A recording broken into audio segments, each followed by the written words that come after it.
All righty. It looks like we're ready, set to begin another episode of FastpitchHuddle.com. Woo! Try to give Welcome, you some Tyler. time. Try to give you all some time to join on here. If you guys are just jumping on, make sure you comment and like so that we know that you can hear us and you're with us. Thanks for joining us, Tyler and Diane, Paige, Tiffany. You can hear us and you're with us. Thanks for joining. Chuck's with us tonight. We sound good tonight. Awesome. We'll give some people a few more minutes to jump on with us. So how about them Bears? Oh, don't get me started about the Bears. Although they fought and battled till the last minute. I know you weren't paying attention, and I only watched about 2 minutes of the whole game, but I got to see 2 exciting minutes. But yeah. Good. Everybody says it sounds good. Jason Beverly, thanks for joining us. Nick Trotter. Kai Hanner, how was that practice today? That was a great practice today. It was a good practice. I love the energy we had. Wonder if any of our players are sore out there. Not workout they did during practice. Coach Crozier's with us. Yee! Thanks for jumping on, Jenny and Stephanie, Nicole. We'll give them a few more minutes here.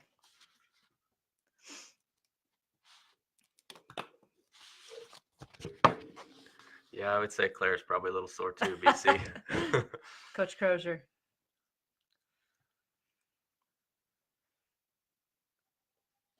We'll ask her if she jumps on tonight. There might have a little bit of a knot on her eyebrow. Looked like a golf ball to me. At least it was a pretty color. Nice and purple. Yeah. Maddie Eberly and Kinsey Wrigley, thanks for joining us. Kai says she loved it today. Love practice. That's because she was almost queen of the hill, wasn't she? She I was. think so, yeah. She was. Second. Coach Cole.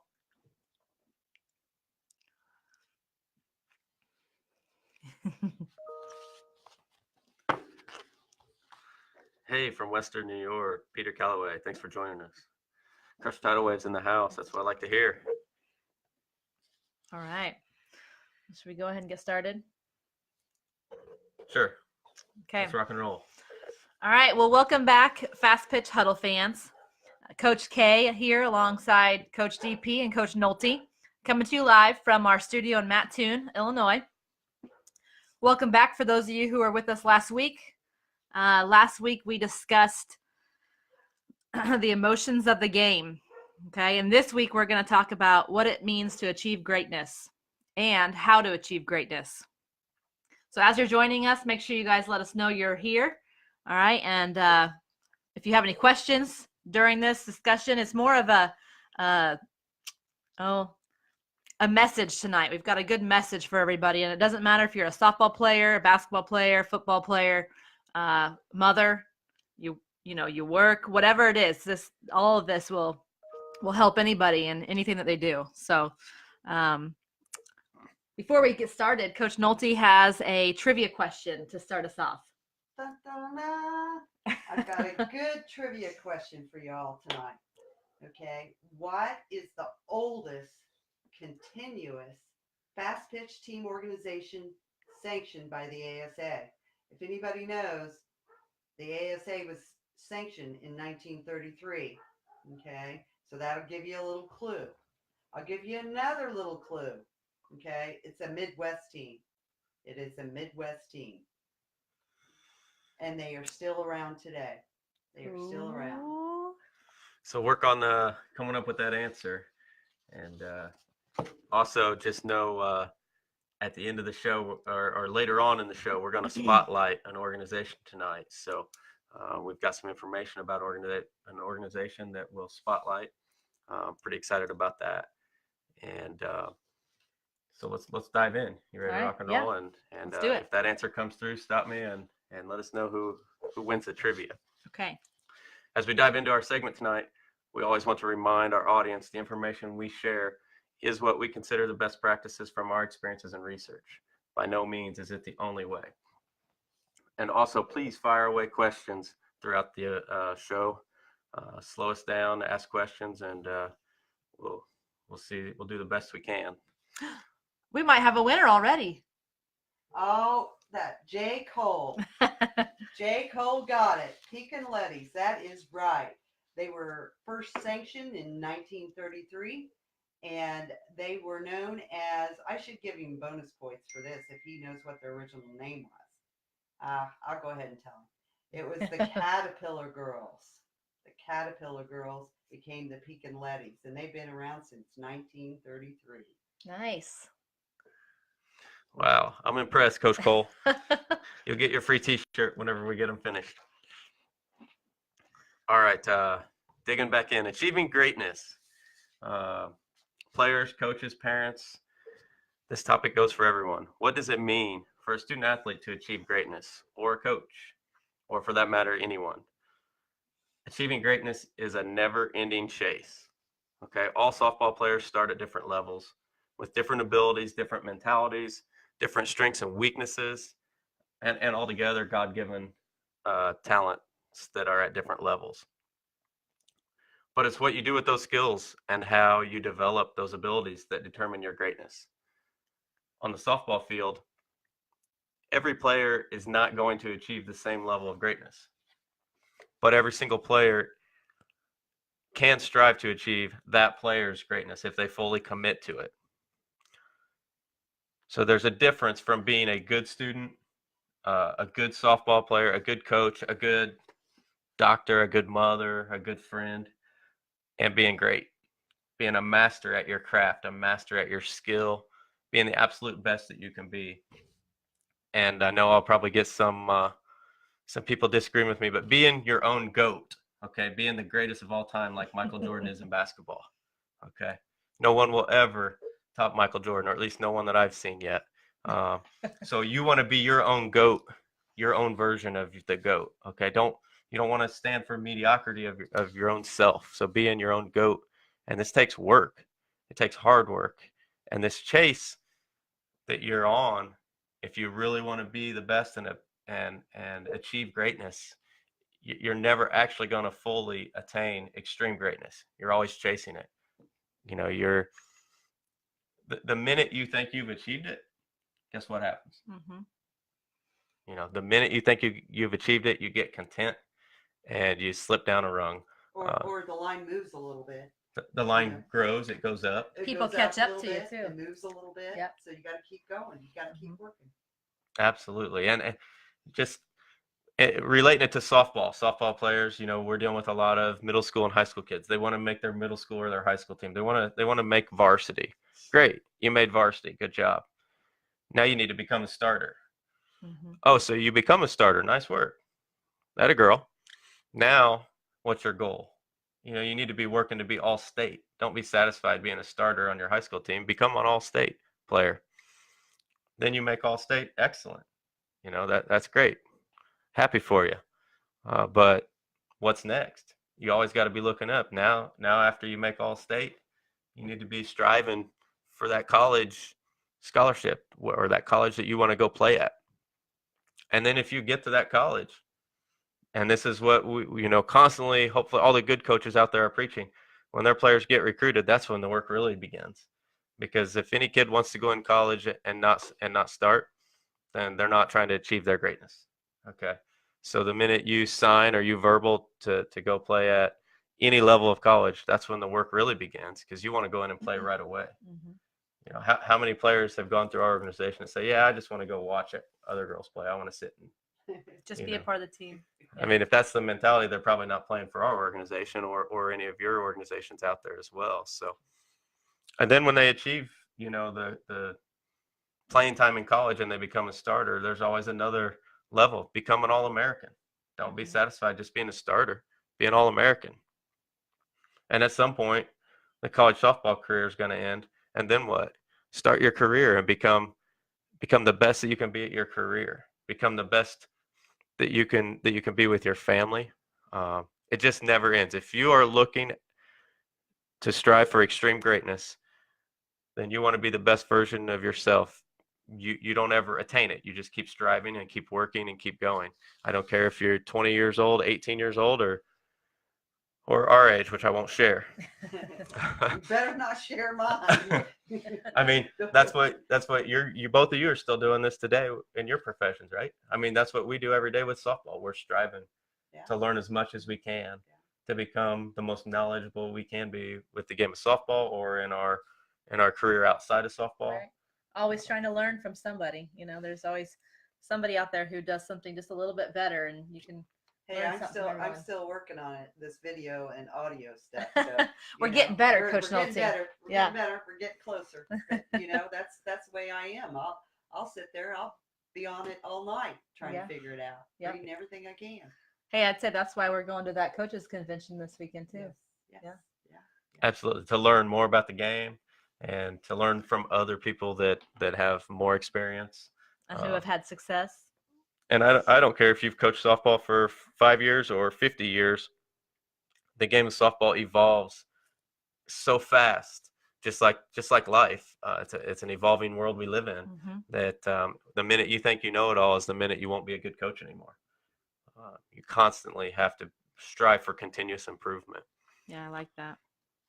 And we control our own success, our own destiny. Each of us controls. We're 100% in control of our own fate. And we choose how successful we're going to be.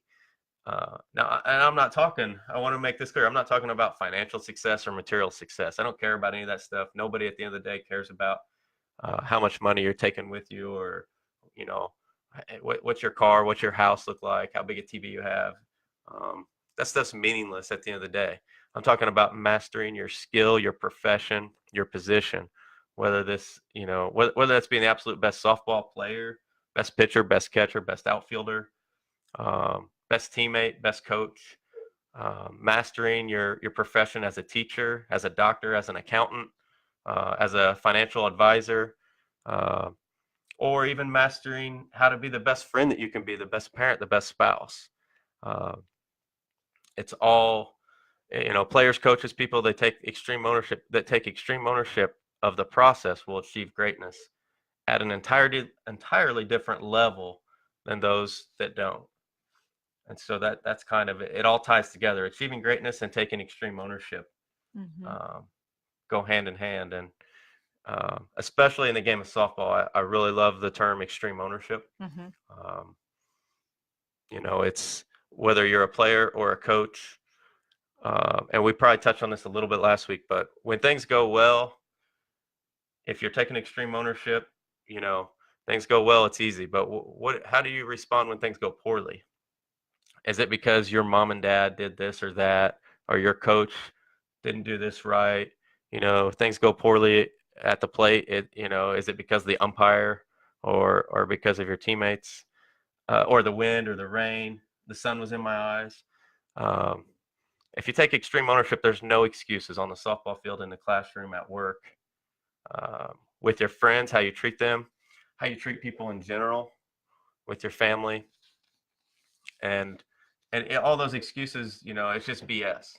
You can make excuses up and down, but we've all heard it. I rolled my ankle, or I couldn't do this, I couldn't do that, or I was late because of this, instead of yeah. I got myself there on time because we wanted to be early. We were prepared, but right. Take ownership of it, and be held accountable for the results that come from the preparation that you put into the sport. And to achieve greatness, players are going to get there a lot better if they take ownership. Yeah, I think you have to eliminate the pointing of fingers. There's always somebody else's fault, I think, today, and people are always looking somewhere else for someone to blame or a scapegoat. And you can't be afraid to fail, and you can't be afraid to say, "You're right, I messed up, but I'm going to be better." Absolutely, that's so true. Well, I mean, we talked about that a little bit at practice today. We did, yeah. You know, with going after ground balls, you know, and that you could just see them every once in a while just hold themselves up so they wouldn't make a mistake. Playing it safe. Playing it safe Yeah. instead of diving right in and controlling the control and just going after it. Right. And that Yeah. makes a big difference. Yeah. We did. We talked about that, and we talked about not being afraid to fail. You know, we were hitting in the batting cage today, and our batting cage is a little bit shorter, so our pitchers are just a little, maybe what? 39 feet. About 39 We're feet. throwing from 39 feet. We want to challenge our hitters. So we're challenging our hitters. We're making it a little bit tougher on them. And, you know, you could see the frustration on their faces. And we stopped them today and talked about, you know, don't be afraid to fail, but don't be afraid to challenge yourself. Okay. It's okay to fail. It's okay to, you know, make things a little bit tougher on yourself so that you get better. That's how we make ourselves better, just by challenging ourselves, but also, you know, owning it and not being afraid. Yeah, for sure. The same goes for coaches. As a coach, you know, the way we look at it from coaching and all the good coaches out there do, not just us.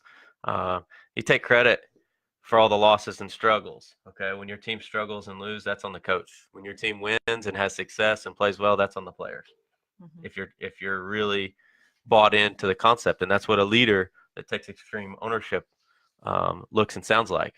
You know, I've heard many times coaches come up to me after a game. I mean, we'll be sitting at a tournament, and a coach that I know will come up after their game. How'd you do? Oh man, you know, my team's just not good enough. They're putting down their own team sometimes. We're missing our best pitcher. So and so's hurt. You know, we only have 9 players here this weekend. Every excuse in the book. The umpire squeezed us, and you know, sometimes they're making excuses for themselves. Also, we dropped a couple fly balls, so you know, this loss isn't my fault. It was my players that dropped 5 balls. Wrong. All that is BS again, in my opinion. Part of my French, but as a coach, how your team performs on the field is a direct reflection of how you've prepared them. And if they make mistakes, which they're going to, it's softball, okay? You know, you have to take extreme ownership of that as a coach. And you know, players are going to make mental mistakes. Players are going to make physical mistakes. But as a person looking in on that, if they see a coach stepping up and taking ownership and not offering the excuses, the players, if they see this, they're more likely to do it themselves. Mm-hmm. You know, absolutely, they'll do the same thing. Yeah. I think as coaches, I know we are for sure. We are our biggest critics. We get in the car and we talk about everything we could be doing better, and what do we have to do to get better, and what are we going to do to not let that happen again. And I think it stays with us for a couple of days usually, but we're always constantly reflecting and trying to figure out ways to make ourselves better. So I think that's a good thing as coaches. You got to reflect. Yeah, absolutely. And you know, I guess the common term, you know, excuses are like armpits. Everybody has them, but they all stink. Okay. Armpits, huh? Yeah. So, and that's why we preach. You know, you don't practice till you get something right. Okay. So pay attention here. You don't practice till you get it right. You practice until you can't get it wrong. That's right. Okay. That means going over the same thing over and over and over until your players will not make a mistake on that. Okay, whether it's working on signs, working on first and third plays, bunt coverages, muscle memory. You know, if you're hitting in the cage and you're working on a certain thing, and all of a sudden your player does what you want him to do one time, do you stop? Because if you do, I would advise you to work more on practice till you don't get it wrong. Don't practice just till you get it right. Okay, and you know, that's something that. You know, our backgrounds are a little different on how we got to coaching where we're at, but something that I learned from Coach Christie early on. You know, we might have a 2-hour practice plan scheduled, and we may only make it through half of it, 30, 45 minutes of it at the very beginning of the season, because she just doesn't let anything slide on the fundamental level. You have to do it right. And our girls watching right now know, you know what I'm talking about. You could chime in and say, yeah, I know, Coach. Yeah. I probably stop you more times than we have to practice. But I feel like if we move on too quick and we're not getting it, or we're not getting it right, then we're doing ourselves and our players a disservice. So we always talk about say it, show it, do it, and then we have to check for understanding and make sure they understand, they are getting it. So I like to do a waterfall drill after we've practiced it. We always say it, okay, so we explain it, we show it, okay, so we're going to demonstrate so everyone knows what it's supposed to look like, and then we're going to do it. We're going to practice, okay, and as they're practicing, coaches are walking around observing, and we're trying to see, okay, who's not getting this? What do we need to work on? So then we're going to stop, and we're going to give them some ideas of ways to make it better. And then we're going to let them practice again. And then after they're done practicing it, we're going to check for understanding. And we're going to say, okay, I want to see one at a time. We do a waterfall drill where we watch them all. But then they can watch each other, and they can tell, they know who's got it and who doesn't. But they're going to learn from watching other people do it. Because when somebody does it really well and it looks really good, they're going to say, oh, man, I got to turn it up a notch. So that's a good way to do things. Say it, show it, do it, and then check for understanding. Yeah, for sure. And again, you hold our players accountable better than anyone. So, all right. So back on achieving greatness. Okay. Players and coaches, there is a difference, and players, please listen to this very specifically. There is a difference between being committed and being interested. Okay. If you're committed, you're going to wake up and you're going to get the job done, regardless of how you feel, regardless of what time you have to get up and get after it. It's a priority to you. Okay. If you're interested, then that just means you're going to do it when it's convenient. You might skip a practice because you want to go hang out with your friends, or, you have this reason or that reason. And if you're just doing things when you feel like it, then it's not a true priority. And you're just interested. The secret to success, the secret sauce to success, if there is one, so to speak, is commitment and discipline. Okay. You got to be committed, not just interested. Okay. And then you got to have the discipline to stay committed. Discipline is doing things that you may not want to do in order to get yourself to where you want to go. Okay. So it doesn't mean we're going to smack your hand if you reach in the cookie jar. It means something entirely different. Right. And if you're committed, you can push through those rough days, those rainy days where you don't feel like, doing your push-ups or whatever. You find a way. You have grit and you have mental toughness. And in coaches, you can spot those players that have this very, very, very quickly. They wake up and they make it happen.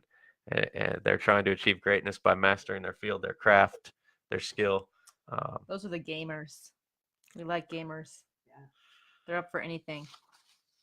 And, as a softball player too, if you have the commitment and the discipline, then if you know you have that, then it starts with the clarity of what do you really want. Okay. And what I mean, what do you really want as a player? Not what your parents want, not what you say you want, and not what your coach wants you to want. This is, what do you really want? Do you really want to play at the highest level? Okay. Do you want to do whatever it takes? Are you willing to get up and work out at 4:30 in the morning if that's what it takes, because you've got to be at school at 7? You got to get this workout in. Players that have been coached by us, are you willing to do your 100 push-ups every single day? Are you willing to do pull-ups? Are you willing to go hit off the tee for your 30 minutes after school, even on Friday afternoons? Okay. Are you willing to put in that time? Are you willing to step up to the challenge? And we touched on this earlier. Are you willing to step up and take the challenge of hitting at 39 feet against some of the best pitchers out there? Or do you just want to put your head down and mope and pout and shrug your shoulders? If you're really trying to achieve greatness, step up and say, you know what? She got me on that one, but I'm going to buckle down. I'm going to figure this out. I've got this, Pitchers, are you willing to go to your pitching practice? Do you have the discipline? Are you willing? Oh, here's another good topic. Are you willing to be the number 2 or number 3 pitcher on an elite team, which should help push you to be better?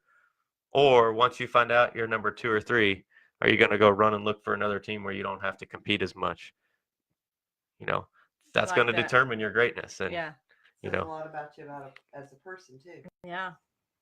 and Are a you up for the challenge? prime example of that just happened yesterday. And I'm going to use something that Coach Crozier talked about today is, you know, Alabama. I'm sure some of you watched football. Alabama playing Georgia yesterday, and Jalen Hurts benched last year in the championship game, and you know he knew coming into this year. I think he knew he wasn't starting.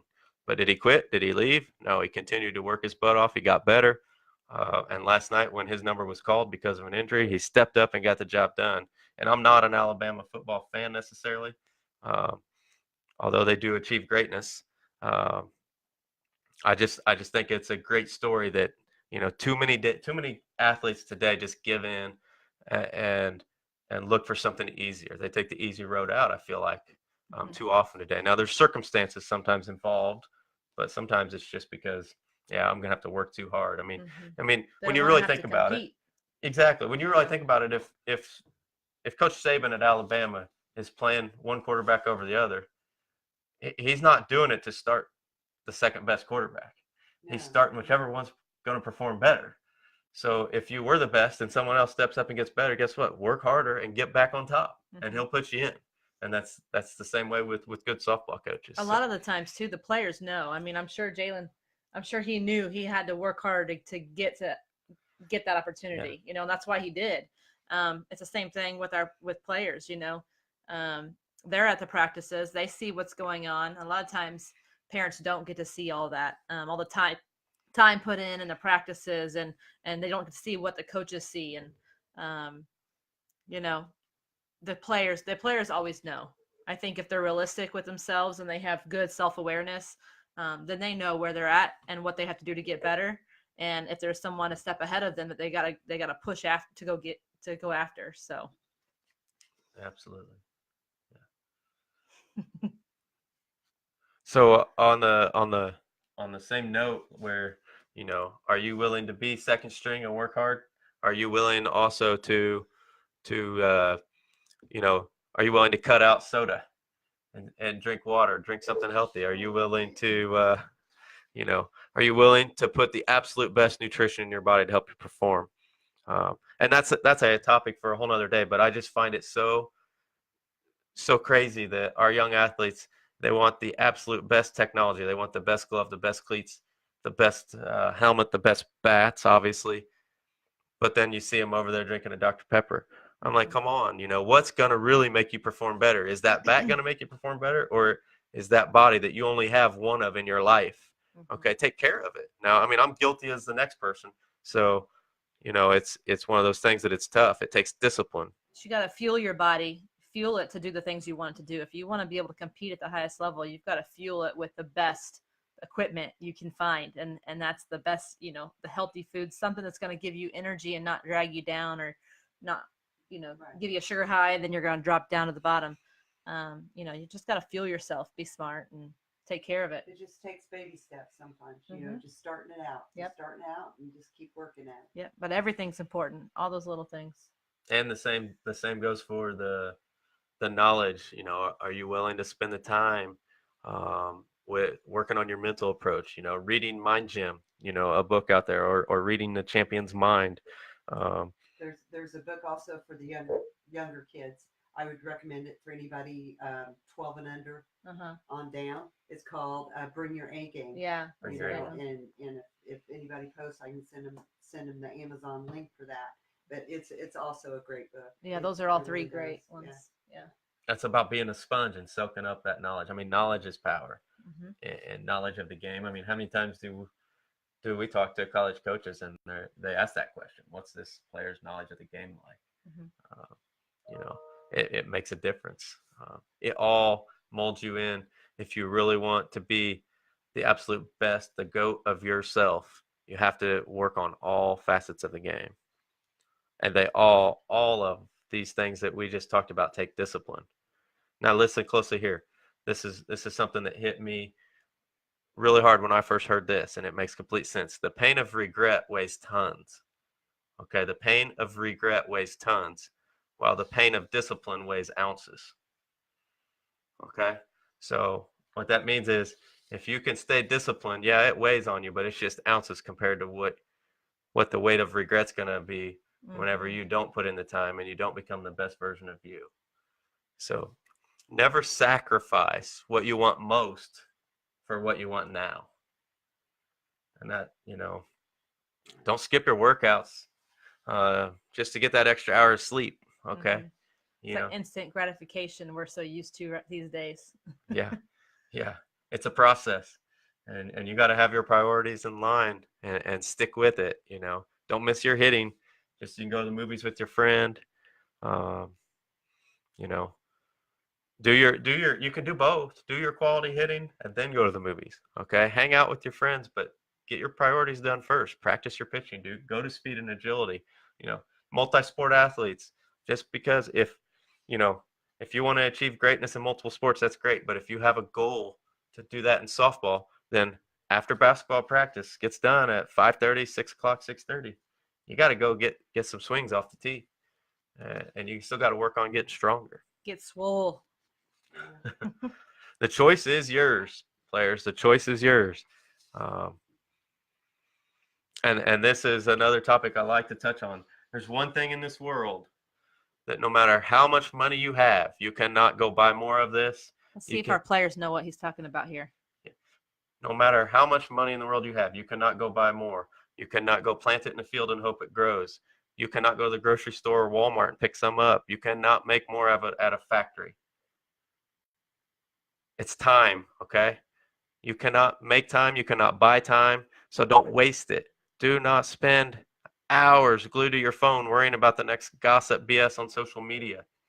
Okay? Do you spend hours glued to the TV watching Friends or whatever sitcom's popular now? I don't know. And whether you're a softball player or, a parent or whatever, a coach, what are your priorities? Are you committed, or do you just say that you're committed? Okay, there's a difference. Being committed and saying that you're committed. All that time you spend on social media or texting your boyfriend, watching TV, I call that garbage time. Okay, and garbage time gets you nowhere. You will never get those seconds back, those minutes, those hours. Those are gone, wiped away from your life, and it just pulls you away from your priorities. So, maybe that sounds harsh, but I'm just telling you, you don't get any more time. So make the most of the time that you've got. And that's Amen. That's something that I'm very passionate about, obviously. So, did we have any players that knew what we were talking about? No one who jumped on, but had a good comment from Allie Nolte Shear. She said, "Amen." Her name's familiar. Yeah, I wonder how we know her. I don't know. She said, "Amen. It takes discipline. Motivation is fleeting. Don't wait to become motivated." Hey, let me tell you about this kid. She played college softball. Mm-hmm. Okay, she held down a job, Mm-hmm. and she played. It was Division I softball.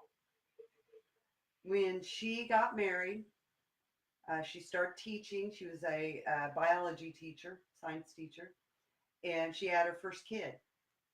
And she was worried about juggling it all. Mm-hmm. Going back to work, having the baby, doing all that kind of stuff. And I said, "Hey, look," I said, "you were a Division I athlete." I said, "You got good grades in school. You worked." And I said, "You got it done. You got this in the bag." Yeah. So now this is what she's got 2 kids. She gets up every morning at 5 a.m. and does CrossFit. Yeah, she's Every looks awesome, by the way. Yeah. And I mean, she does. She knows what it takes to be motivated and try to succeed at what you're doing. Yeah. And what's her why? What's her why? It's because she just wants it. She has that passion, that drive to be the best version of herself. She's not doing that for college softball now. Right. Yeah. She's doing it for herself, but her family as well. But that's where she learned it. Yeah. A lot of that's it right. she learned back in those times. Yeah. Absolutely. How to make priorities and structure her schedule and stick with it. Discipline. That brings me to a little bit of what I want to talk about and add to this. some things that people can do to achieve this greatness, some actual things, is you can keep a journal. Mhm. You could write down these things and take control of it. A big part of it is you have to be organized. Yeah. Mhm. Yeah. Keep a calendar, and then have a plan. Mhm. If you want to go to that movie, but you have hitting, figure it out, make a plan for it, and that way, you can do both. You Mhm. can do both. Yeah. And Yeah. the other major thing is to be positive through it all. Yeah. Don't drag your feet. Don't moan and groan. Attitude is Go everything. get it. Yep. Totally agree. Yeah. Well, I like to say success. I mean, success is tiny decisions. A lot of small, tiny decisions that happen over and over and over that you're Mhm. correct on over and over and over again. And failure is those same small, tiny decisions that you're incorrect on over and over and over again. So it's not one huge thing typically that's going to lead you to success. It's a process. Mhm. Uh, and just like in softball and life, there's no shortcuts. There's no easy road to greatness. Um, you have to have the want, the drive, and the discipline, the commitment. Make the most of your time. Achieving greatness is all about discipline and commitment. It has nothing to do with your God-given talents. And I would say that to every single person listening tonight. I challenge you to step up your game this week, whether it's softball player, coach, parent, banker, attorney, principal, teacher, mother, friend, spouse, whatever it is that you do, step up your game this week. Be open-minded and become a master of your craft. If you think you're a master already, become more masterful. Okay, learn something. Be better than you were yesterday. Uh, it's all about continuous improvement. Okay, take care of your body, smile more often, and Smile. That's big. Stay away from the negative. Stay away from the negative, and don't be a part of it. Don't add to it. What was it we were talking about the other day? The vampires. Oh yeah. You We know, like to say don't. it. Don't be a vampire. Yeah, don't be a vampire. There's always those people that are just always like sucking the life out of everything, and everything they say is negative, and we call them vampires. Don't be a vampire, but stay. Maybe try to help a vampire, not be one anymore. Try to make them positive. Everything you do can be positive. Sue Inquist has a great thing on YouTube. It's about the 33%, Mm-hmm. and it's about how 33% of us is, everything's always real positive. We're always real high about everything, and then there's the 33% that's in the middle, and then there's the bottom 33% that they're always talking about how things suck, and Mm-hmm. it's too cold, it's too hot outside. Coach, you no. know, and she calls the bottom 33% barfers. So I used to always give a big speech Don't be a barfer. about don't be a barfer. Uh-huh. Yeah, So I like that. That's good. It's good. It's really good. Yeah, she's got some good stuff. Greg Imke just chimed in. He said discipline, responsibility, and accountability. And those are all super important, I think, if you want to be good at anything. Anything you do takes discipline, responsibility, accountability. Thanks for that, Greg.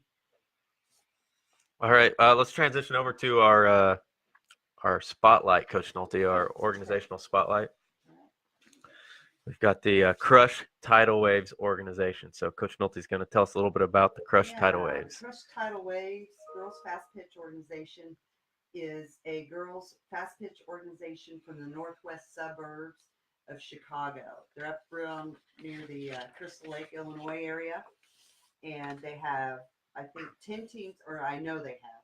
I don't think. I know they have 10 teams, and their athletes range in age from 10 and under all the way up to 18 and under.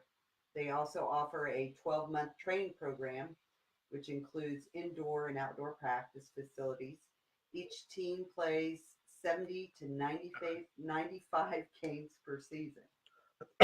They were originally founded in 1990 as the Crystal Lake Tidal Waves, and then they merged with the Cary Crush in 2014. And I remember both those teams from a long time ago, so they were both always good organizations.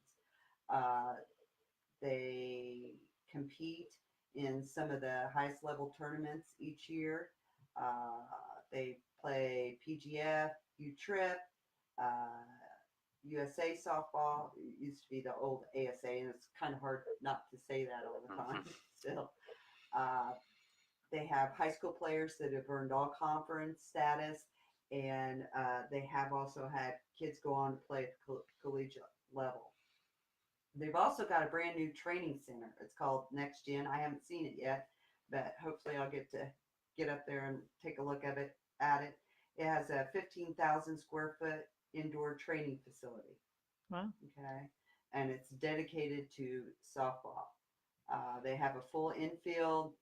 They've got several tunnels, and that information also about that facility can be found at their website, which is www.crushtidalwaves.org.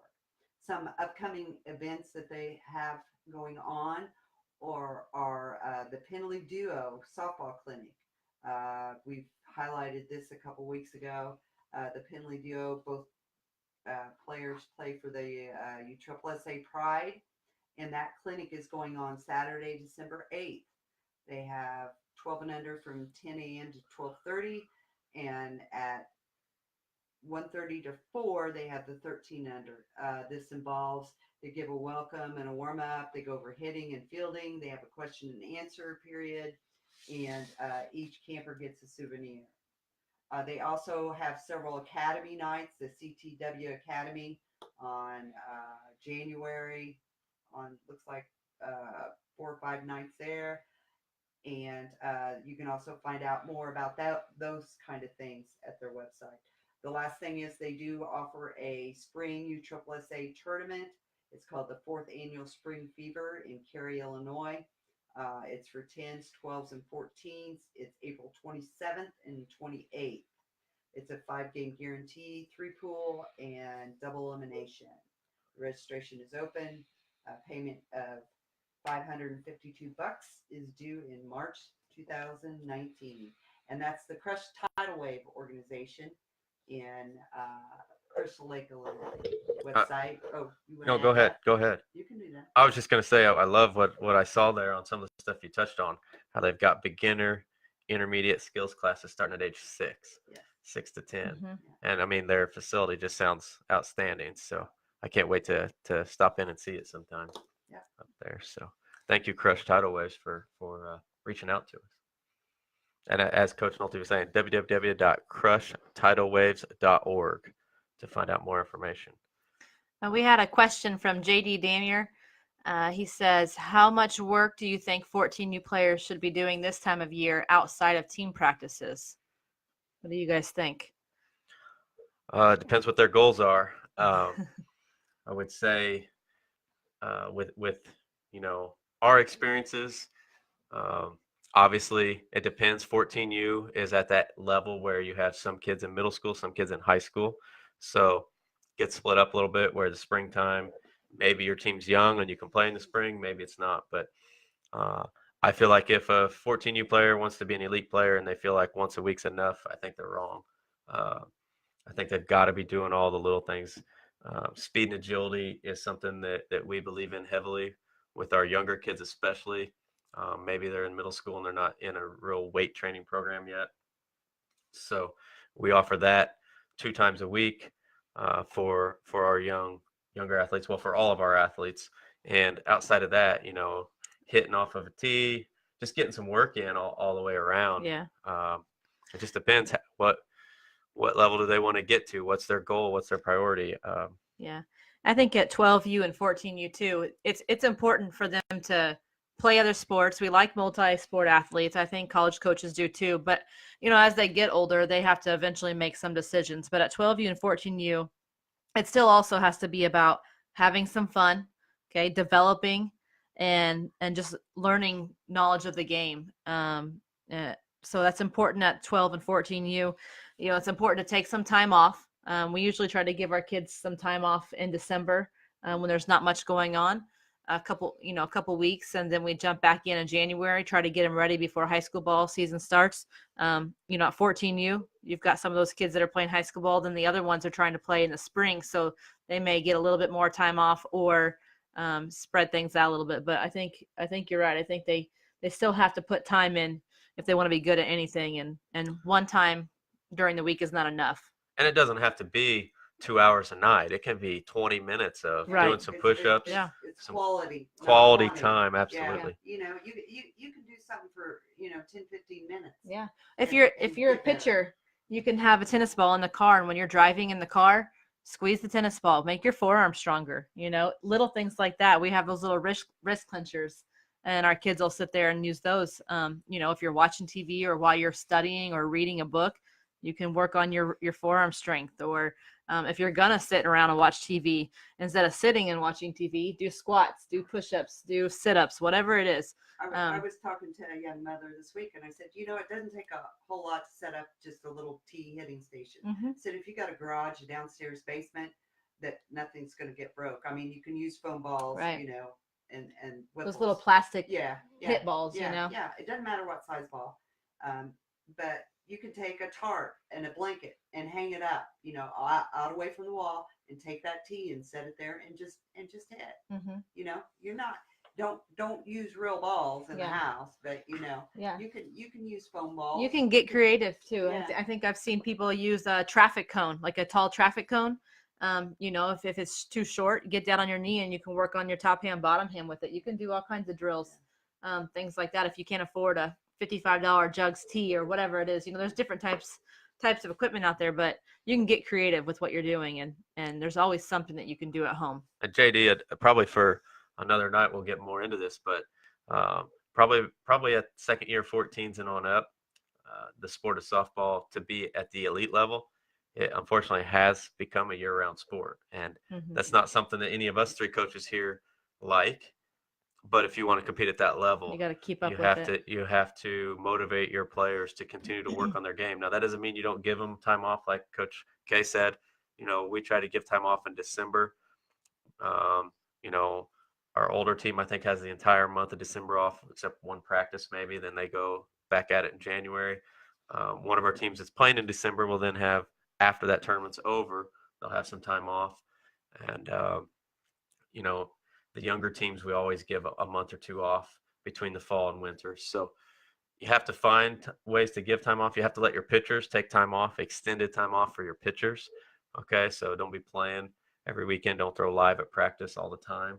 But to compete at the highest level in this sport anymore, I was watching some friends I have on Facebook that are out in California right now. They're playing outdoors, this weekend, and we're in the Midwest here, so for us to play, it's indoors. But we're competing with the southern states and the western states that can play year round. So if you want to be the best, you got to commit to it, and it doesn't mean you can't be a multi-sport athlete, for sure. You just have to keep those priorities in check and make sure you can do it all. So Yeah, I think the other tough thing about 14U too is that's where they're really deciding what do I want out of this? Do I play because it's a social thing for me, or am I playing because I want to play in college? And I really think a lot of times that's where that decision's made, is at that 14U, level. Yeah. So that's when the studies have shown that's when fall off starts to happen sometimes. it's so critical as a coach at that age to keep it fun. Yeah. Okay. You got to push your kids and motivate them and make them work hard, but you also got to do some things that are fun, because otherwise at that age, if they're teeter-tottering which way they're going to go, and then all of a sudden this becomes a job and not a game, that's going to push them that direction. Right. So Yeah. and that's something I recommend all coaches do is, we had a really good practice today, but we did a lot of fun things in it too. And, you just have to do that. You can work hard. And, Spice it up a little bit sometimes. Yeah, absolutely. Don't get stuck in a monotonous, constant same thing over and over again. And this might be a subject too for another time. It's about as a coach, you have to have energy. And that energy, those The players kids, feed off of it. I know. Yeah. They'll feed off of it. Yeah.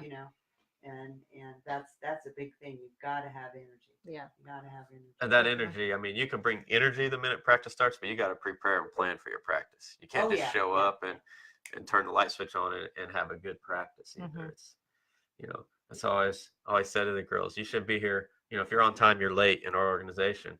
And I'm saying all you got to do is get yourself in the car and get here. I said, as coaches, we got to make sure to take care of our own little kids. We got to have our practice plan ready. We got to make sure the facilities, either the fields are ready or the heat's on, the lights are on. Our practice starts 2 hours, 3 hours before practice really starts. And so, but if you want to, you want to achieve greatness with your team, that's what you got to do. You got to put in the time. Yep. Do we have any questions from anybody out there? I think that was it. Fire away with some questions. And I think, Coach Nolte, you want to touch a little bit on the, yeah, I'm so excited. we're all three of us are going to be in Chicago. We're extremely excited later this week. The So National Fastpitch Coaches Association convention Yeah. starts on Wednesday. Yeah. The main speaker is going to be Holly Rowe from ESPN. She is more of a color commentator, on the field reporter. She has recently battled cancer, and she'll probably talk a little bit about that. But she is such a positive person, So Wednesday, that'll kick that off. We'll go into Thursday. There are some divisional meetings with the different college levels, high school and travel ball. I'll have some meetings before we get into some meat and potatoes of the clinic, going to the sessions. Each evening, it's just great because there is a reception that's hosted by some of the bigger sports suppliers, some of the bigger organizations and so forth, and those are a lot of fun to go to too. So Yeah. I'm really looking. We're gonna bring our equipment up there, right? And hopefully do a we few. Might be doing a little bit of interviews. Yeah. Up there, got the clearance, so we're good to go on that. yeah, I know I'm looking forward to it. And it's just a time, as a travel ball coach, you always want to be bumping elbows with the collegiate level coaches, but also just learning more about the game and the evolution of the game. Um, every time we go to clinics all the time, listen to how the other coaches are doing it. And again, there's never one right way. Okay, we could go to a clinic and listen to a collegiate coach at one clinic tell one thing and go to another one and hear something completely different. Okay, so but again, knowledge is power, and going, learning, just being in the mix and mingling with Network. the top of the industry in softball. So very, very excited about that, and looking forward to it. JD, we run Premier Fast Pitch out of Mattoon, Illinois.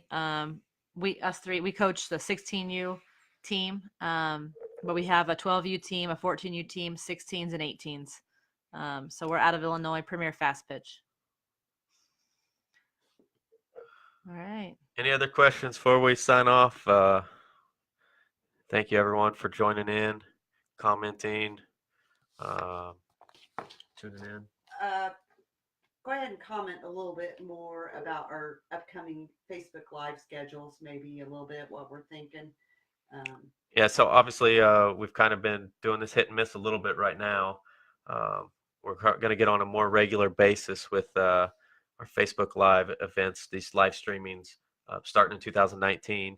It won't always be on a Sunday, because when we start going to tournaments, that will be certainly a challenge. But we'll probably be doing either Sundays or Wednesdays, and we'll get a schedule out. And we want feedback. Tell us what you want to hear about. Send us emails. We want information about your organization too. We'll do a profile on your organization like we did Crush Tidal Waves tonight. Send that in. We also are doing recorded interviews with anybody in the in the softball community that wants to share their story. So we have a whole line that we're making out called The Journey, and we're interviewing past players or current players that have played travel ball, whether they've played in college or not. you know, some are still in college, so we got to be a little cautious on some of the questions we ask there. But others have already gone on, so we'll be starting to release some of those in 2019 as well. Again, that's a segment that we're calling The Journey.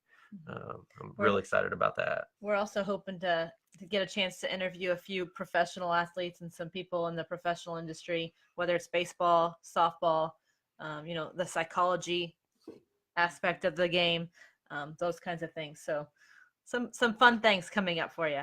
And Brandon Crozier says, in this concession stand chronicle.